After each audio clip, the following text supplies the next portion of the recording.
Now, the federal government shutdown in US has begun.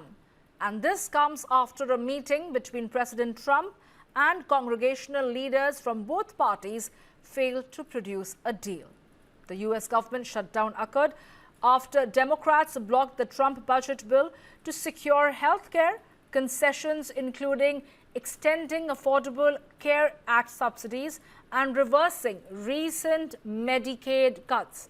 This is the first government shutdown in nearly 7 years and 15th US government shutdown since 1981. Blaming the Democrats for the impasse, Donald Trump said Republicans are the last ones to want the US government shutdown.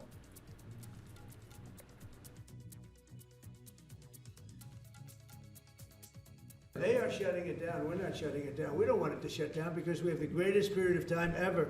I told you, we have $17 trillion being invested, so the last person that wants it shut down is us. Now, with that being said, we can do things during the shutdown that are irreversible, that are bad for them and irreversible by them, like cutting vast numbers of people out, cutting things that they like, cutting programs that they like. And you all know Russell Vought. He's become very popular recently because he can trim the budget to a level that you couldn't do any other way. So they're taking a risk by having a shutdown because of the shutdown, we can do things medically and other ways, including benefits. We can cut large numbers of people out. We don't want to do that, but we don't want fraud, waste, and abuse.